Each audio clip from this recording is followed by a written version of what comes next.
Izenzo isahluko se-13 soqala ukufunda evesini lokuqala. Kwakukhona e-Antiyokiya ebandleni lakhona abaprofethi nabafundisi, oBhanaba noSimeyoni othiwa uNigeri, noLukiyu owaseKhurene, noManayeni owayondliwa kanye noHerodi umtetraki, noSawulu. Kwathi bekhonza inkosi bezila, umoya ongcwele wathi, "Ngahlukaniseleni oBhanaba noSawula ukuba baye emsebenzini engibabizele wona." Khona bazila ukudla bakhuleka, babeka izandla phezu kwabo, babamukisa. Bona-ke bathunyiwe ngumoya ongcwele behlela eSelukiya. Basuka lapho baya eKhupro ngomkhumbi. Ekufikeni kwabo eSalami bashumayela izwi likaNkulunkulu emasinagogeni abaJuda. BabenoJohane eyisikhonzi sabo. Sebedabule isiqhingi sonke baze bafika ePhafu, bafumana indoda ethile eyisanusi nomprofethi wamanga, umJuda ogama lakhe linguBha-Jesu, owayekhonza kumbusi wezwe uSegiyu Pawulu, umuntu onengqondo enhle. Yena wabiza oBhanaba noSawula, wafuna ukuzwa izwi likaNkulunkulu, kodwa eluma isanusi ngokuba linjalo igama lakhe ngokuhunyushwa. Wamelana nabo, wafuna ukuphambukisa umbuso ekukholweni. Kepha uSawulo, osethiwa uPawulu, egcwele umoya ongcwele, wamgqolozela wathi, "Oh, wena ongcwele, inkohliso yonke nobubi bonke, ndodana kaSathane, sitha sokulunga konke, awuyikuyeka ukuziphambukisa izindlela eziqondileyo zeNkosi na? Bheka isandla seNkosi phezu kwakho manje. Uzakuba yimpumputhe kube yisikhathi ungaliboni ilanga." Kwase kumfikela khona lapho ukufiphala nobumnyama. Wahamba efuna abaza kumhola ngendlela. Khona umbusi esebona okwenzekileyo wakholwa, emangaliswa ngesifundiso seNkosi. uPawuli nababenaye bamuka ePhafu ngomkhumbi, bafika ephenge lasePhamfiliya. Kepha uJohane wahlukana nabo, wabuyela eJerusalema. Bona ekumukeni kwabo oPeje baya e-Antiyokiya lasePhisidiya, bangena esinagogeni ngosuku lweSabatha, bahlala phansi. Sekufundiwe umthetho nabaprofethi, abaphathi besinagoge bathumela kubo, bathi, "Madoda, bazalwane, uma ninezwi lokuyala abantu, khulumani." Wayesesukuma uPawulu, waqhweba ngesandla wathi, "Madoda akwa-Israyeli, nani enesaba uNkulunkulu, lalelani. uNkulunkulu walesi sizwe sakwa-Israyeli wabakhetha obaba, wabaphakamisa abantu bengabafokazi ezweni laseGibhithe, wabakhipha kulo ngengalo ephakemeyo. Wababekezelela ehlane kungathi yiminyaka engamashumi 40. Wachitha izizwe eziyisikhombisa ezweni laseKhenani, wababela izwe lazo libe yifa. Kwadlula kungathi yiminyaka engama450. Emva kwalokho wabanika abahluleli kwaze kwaba nguSamuweli umprofethi. Kusukela lapho bacela inkosi, uNkulunkulu wabanika uSawule indodana kaKisi, umuntu wesizwe sakwaBenjamini iminyaka engamashumi 40, esemkhiphile wabavusela uDavide abe yinkosi. Afakaza ngaye ukuthi ngimfumele uDavide kaJesayi, umuntu ongowenhliziyo yami, oyakwenza konke engikuthandayo. Enzalweni yakhe uNkulunkulu waletha u-Israyeli umsindisi uJesu njengokwethembisa kwakhe. Engakafiki yena uJohane wayeseshumayele kuso sonke isizwe sakwa-Israyeli umbhaphathiso wokuphenduka. Esegcina ukuhamba kwakhe uJohane wathi, "Lokhu enithi ngiyikho angisikho mina, kodwa bhekani uyeza emva kwami engingafanele ukukhumula isicathulo sezinyawo zakhe. Madoda, bazalwane, madodana ohlanga luka-Abrahama, nabaphakathi kwenu abamesabe uNkulunkulu, izwi lalensindiso lithunyelwe kuthi, ngokuba abakhethileyo eJerusalema nababusi babo abamazanga yena, namazwi abaprofethi afundwa amasabatha ngamasabatha, bawagcwalisa ngokumlahla. Nakuba bengafumananga icala lokufa kuye, nokho bacela kuPilato ukuba abulawe. Kwathi sebefeze konke okwakulotshiwe ngaye, bamehlisa emthini, bambeka ethuneni. Kepha uNkulunkulu wamvusa kwabafileyo, wabonwa izinsuku eziningi yibo ababekhuphukele naye eJerusalema, bavela eGalile, asebengofakazi bakhe kubantu manje. Nathi sinishumayeza ivangeli lesithembiso esenziwa kobaba, ukuthi uNkulunkulu isigcwalisile sona kubantwana bethu ngokumvusa uJesu, njengokuba kulotshiwe futhi kulo iHubo lesibili ukuthi, "Wena uyindoda yami, namuhla ngikuzele." Madodana, nokumvusa kwakhe kwabafileyo ukuba engasayikubuyela ekuboleni, wakhuluma kanje wathi, "Ngizakuninika okungcwele nokuthembekileyo kukaDavide." Ngakho nakwenye indawo uthi, "Awuyikunika ongcwele wakho abone ukubola." Ngokuba uDavide esekhonzile icebo likaNkulunkulu esizukulwaneni sakhe, walala ubuthongo, wabekwa koyise, wabona ukubona, kepha yena amvusayo uNkulunkulu akakubonanga ukubona. Ngakho-ke makwenzeke kini madoda bazalwane ukuthi ngalowo kumenyezelwe kini ukuthethelelwa kwezono nakukho konke ebeninganakulungisiswa kukho ngomthetho kaMose, yilowo nalowo okholwayo uyakulungisiswa ngaye. Ngakho qaphelani, funa nehlelwe ngokwakhulunywa ngabaprofethi ukuthi, "Bheka nina zideleli, nimangele, ninyamalale,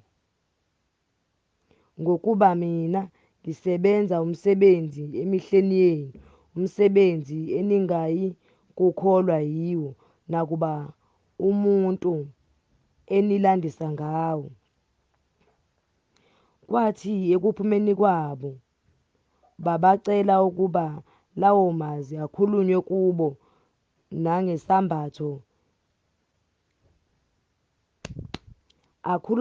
nangesabatha elizayo.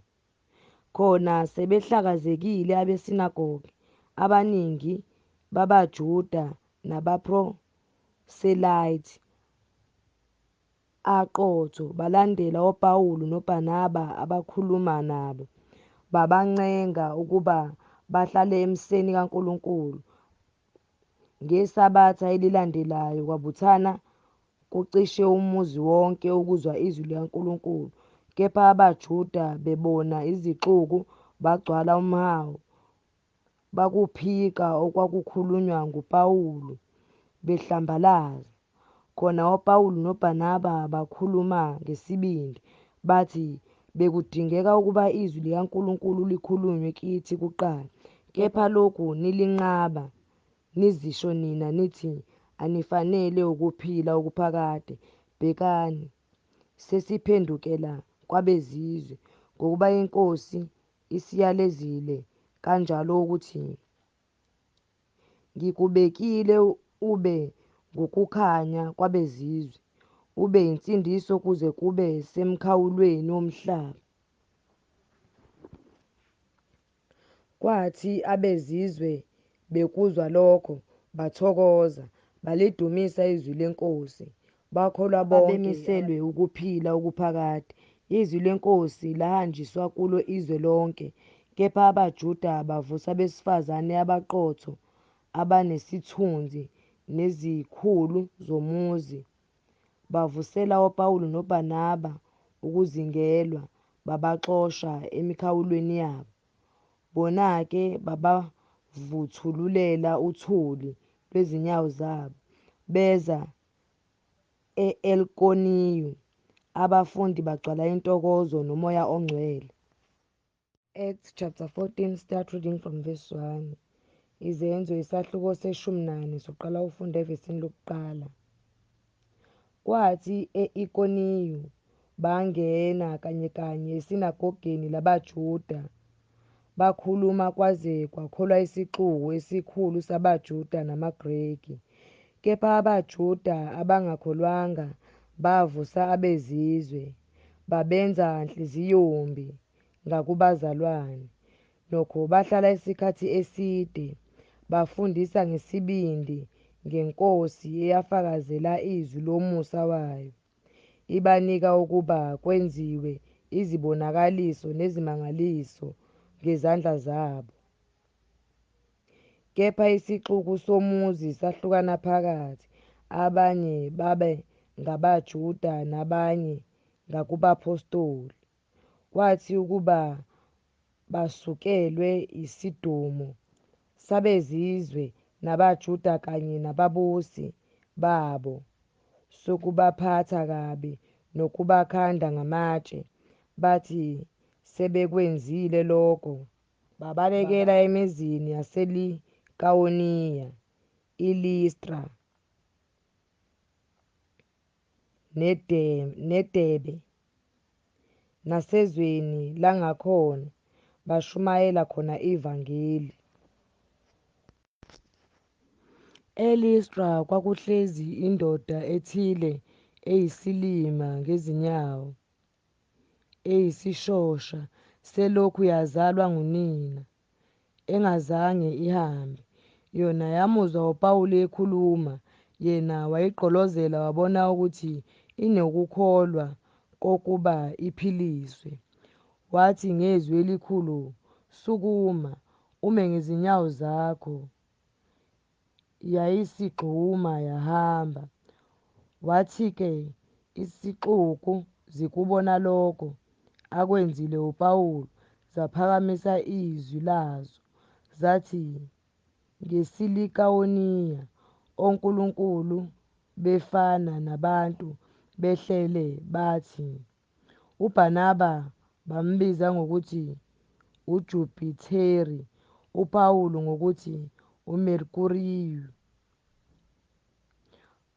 ngokuba kwakunguye owayehola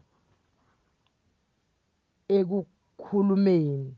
Kepha umpristi kaJupitheri, othempeli lakhe liphambi komuzi, waletha izinkunzi nemigexo yezimbali ngasemasangweni, wafuna ukubahlabela ekanye nezixuku.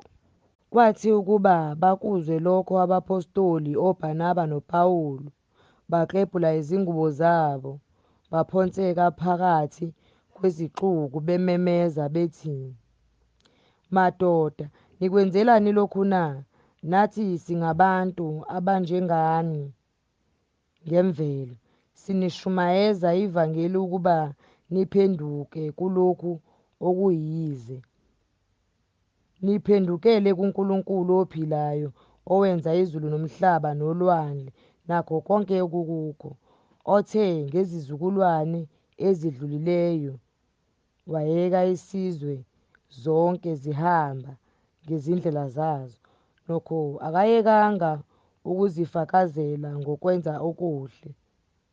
Waninika imvula yasezulwini nezikhathi zenala, egcwalisa izinhliziyo zenu ngokuhle nangokujabula. Bekusho lokho baziyekisa kalukhuni izixuku ukuba zingabahlabeli. Kodwa kwafika abaJuda bevela e-Antiyokiya nase-Ikoniya, sebevumisile izixuku, bamkhanda uPawulu ngamatshe, bamhudulela ngaphandle komuzi bethi usefile. Kepha kwathi abafundi bembunganyela, wavuka wangena emzini. Ngangomso wamuka noBhanaba baya eDebe. Sebelishumayele ivangeli kulowo muzi, bezuzile abafundi abaningi, babuyela eLidra nase-Ikoniya nase-Antiyokiya. Baqinisa imiphefumulo yabafundi bebaluleka ukuba beme ekukholweni. Bathi, simelwe ukungena embusweni kaNkulunkulu ngezinhlupheko eziningi. Sebebakhethele amalungu amabandla ngamabandla, bakhuleka bezila ukudla, babanikela eNkosini asebekholwa yiyo. Base bedabula iPhisidiya baya ePhamfiliya. Sebekhulumile izwi ePhetre, behlela e-Ataliya. Basuka lapho ngomkhumbi baya e-Antiyokiya, lapho babenikelwe khona emseni kaNkulunkulu kulowo msebenzi asebewufezile. Kwathi ukuba bafike balibutha ibandla, balanda ngakho konke uNkulunkulu akwenzile ngabo nokuthi uvulele nabezizwe isango lokukholwa. Base behlala nabafundi isikhathi esingesincane. Izenzo isahluko se-15 soqala ufunda evesini lokuqala. Kwehla abathile eJudiya bafundisa abazalwane ukuthi uma ningasokwa ngomthetho kaMose ningesindiswe. Kuthe ukuba kuvele ukuphambana nokuphikisana okukhulu phakathi kwabo noPawulu noBhanaba, banquma ukuba uPawulu noBhanaba nabathile kubo bakhuphukele eJerusalema kubapostoli namalunga ngaleyo ndaba. Ngalokho bephelekezelwe yibandla, badabula iFenike neSamariya, balandisa ukuphenduka kwabezizwe, benzela bonke abazalwane intokozo enkulu. Sebefikile eJerusalema bamukelwa ibandla nabapostoli namalunga, bakubika konke uNkulunkulu abekwenzile ngabo. Kepha kwasukuma abathile behlelo labaFarisi abakholwayo, bathi kumele ukuba basokwe, bayale ukugcina umthetho kaMose. Base bebuthana abapostoli namalunga ukuze bayihlole leyo ndaba. Sebephikisene kakhulu, wasukuma uPetro wathi kubo, madoda, bazalwane, niyazi ukuthi sekukude uNkulunkulu wakhetha phakathi kwenu ukuba abezizwe bezwe izwi levangeli ngomlomo wami, bakholwe. uNkulunkulu wazi inhliziyo wabafakazela, ebapha umoya ongcwele njengathi, futhi akahlukanisanga ngalutho phakathi kwethu nabo, ehlambulula izinhliziyo zabo ngokukholwa. Manje-ke nimnikelani uNkulunkulu ngokubeka ijoka entanyeni yabafundi? Obaba nathi esasingenamandla okulithwala na? Kepha siyakholwa ukuthi sisindiswa ngomusa weNkosi uJesu ngandlelanye nabo. Isixuku sonke sathula. babelalela oBhanaba noPawulu abelanda ngezibonakaliso nangezimangaliso konke uNkulunkulu abezenzile ngabo phakathi kwabezizwe. Kepha sebethulile, uJakobe wathatha wathi, "Madoda, bazalwane, ngilaleleni. USimeyoni uselandile ngokuhlela kukaNkulunkulu ekuqaleni ukuba athathele igama lakhe izwi kubo abezizwe, namazwi abaprofethi ayavumelana nalokho. Njengalokho kulotshiwe ukuthi, emva kwalokho ngiyakubuya, ngiyakhe futhi indlu kaDavide ewileyo, yebo, ngibuye ngakhe okudilikileyo kwayo, ngiyimise, ukuze abaseleyo babantu kanye nabezizwe bonke bayifune iNkosi, elibizwe phezu kwabo igama lami, isho iNkosi ekwenza lokhu, okwaziwa kwaphakade. Ngakho mina ngithi, masingabakhathazi labo kwabezizwe abaphendukela kuNkulunkulu, kodwa masibalobele ukuba bayeke amanyala nezithombe nawobufebe nawokuqumbeleneyo nawegazi, ngokuba uMose unabo amashumayelayo emizini yonke kwasezizukulwaneni zasendulo efundwa emasinagogweni amasabatha ngamasabatha. Khona kwaba kuhle kubapostoli namalunga nakulo ibandla lonke ukuthumela e-Antiyokiya noPawulu noBhanaba amadoda akhethiweyo phakathi kwabo, uJuda othiwa uBharsaba noSila, amadoda angabaholi phakathi kwabazalwane. Baloba ngesandla sabo ngokuthi abapostoli namalunga abazalwane bayabingelela abazalwane abavela kwabezizwe abase-Antiyokiya nabaseSiriya nabaseKhilikiya. Ngalokho sizwile ukuthi abanye abavela kithi banikhathazile ngamazwi, benyakazisa imiphefumulo esingabayalelanga khona. Kwaba kuhle kithi esinhliziyonye ukuthuma kini amadoda akhethiweyo kanye nabathandiweyo bethu oBhanaba noPawulu, abantu abadele ukuphila kwabo ngenxa yegama leNkosi yethu Jesu Kristu. Ngalokho sithumile oJuda noSila abazakunitshela lezo zinto ngomlomo, ngokuba kwaba kuhle kuMoya oNgcwele nakithi ukuba singanithwesi umthwalo omkhulu ngaphandle kwalezi zinto ezifunekayo, zokuthi niyeke okuhlatshelwe izithombe negazi nokuqumbeleneyo nobufebe. Uma nizilinda kulezo zinto noba nenza kahle, salani kahle. Ngakho sebemukisiwe behlela e-Antiyokiya, balibutha ibandla, balinika incwadi. Sebeyifundile bathokoza ngenduduzo yayo. OJuda noSila, njengokuba nabo bengabaprofethi, babaduduza abazalwane ngamazwi amaningi, babaqinisa.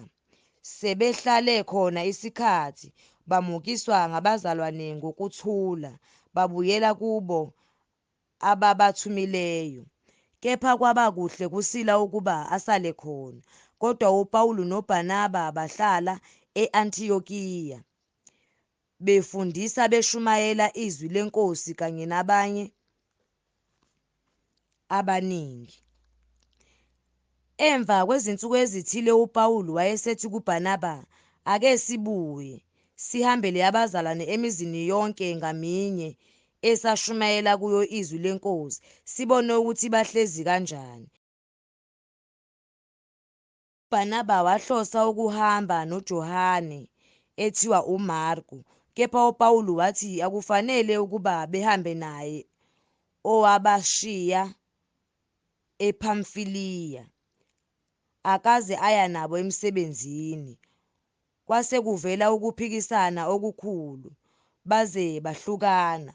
uBhanaba wathatha uMarku wawelela eKhupro ngomkhumbi, kepha uPawulu wazikhethela uSila, wahamba enikelwe ngabazalwane emseni weNkosi, wadabula iSiriya neKhilikiya eqinisa amandla